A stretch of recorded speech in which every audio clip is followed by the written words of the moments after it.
Chapter 3. Nebuchadnezzar the king made an image of gold whose height was 60 cubits, and its width 6 cubits.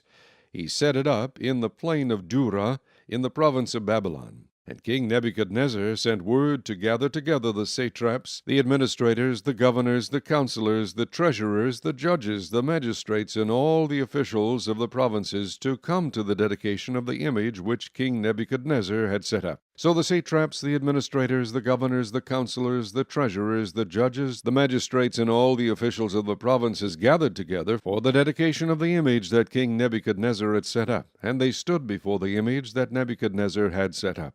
Then a herald cried aloud, "To you it is commanded, O peoples, nations, and languages, that at the time you hear the sound of the horn, flute, harp, lyre, and psaltery, in symphony with all kinds of music, you shall fall down and worship the gold image that King Nebuchadnezzar has set up. And whoever does not fall down and worship shall be cast immediately into the midst of a burning fiery furnace." So at that time, when all the people heard the sound of the horn, flute, harp, and lyre, in symphony with all kinds of music, all the people, nations, and languages fell down and worshipped the gold image which King Nebuchadnezzar had set up. Therefore at that time certain Chaldeans came forward and accused the Jews. They spoke and said to King Nebuchadnezzar, "O king, live forever. You, O king, have made a decree that everyone who hears the sound of the horn, flute, harp, lyre, and psaltery, in symphony with all kinds of music, shall fall down and worship the gold image. And whoever does not fall down and worship shall be cast into the midst of a burning fiery furnace. There are certain Jews whom you have set over the affairs of the province of Babylon,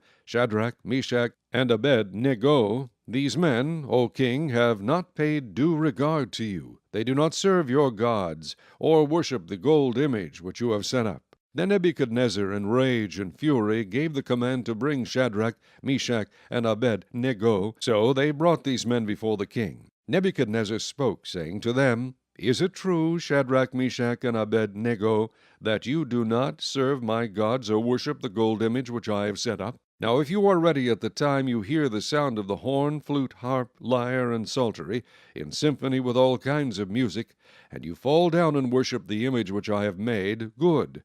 But if you do not worship, you shall be cast immediately into the midst of a burning fiery furnace.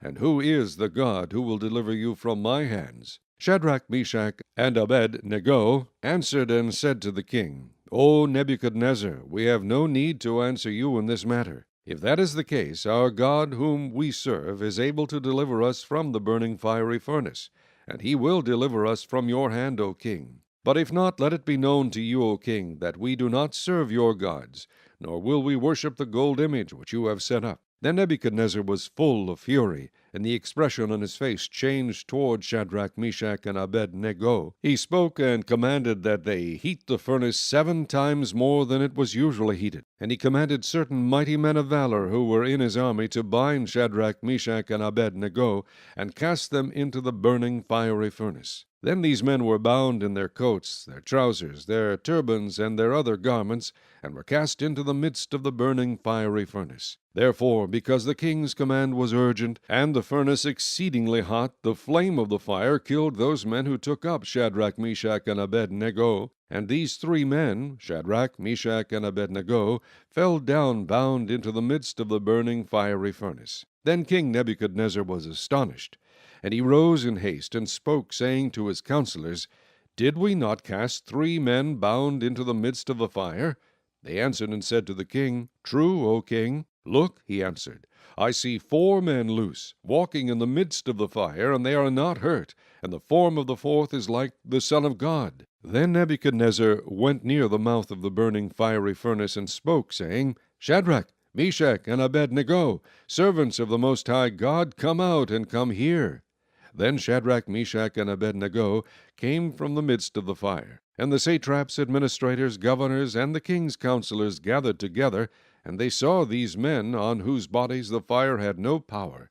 The hair of their head was not singed, nor were their garments affected, and the smell of fire was not on them. Nebuchadnezzar spoke, saying, "Blessed be the God of Shadrach, Meshach, and Abed-nego, who sent his angel and delivered his servants who trusted in him. And they have frustrated the king's word and yielded their bodies, that they should not serve nor worship any god except their own God. Therefore I make a decree that any people, nation, or language which speaks anything amiss against the God of Shadrach, Meshach, and Abednego shall be cut in pieces, and their houses shall be made an ash heap, because there is no other God who can deliver like this. Then the king promoted Shadrach, Meshach, and Abednego in the province of Babylon. Chapter 3.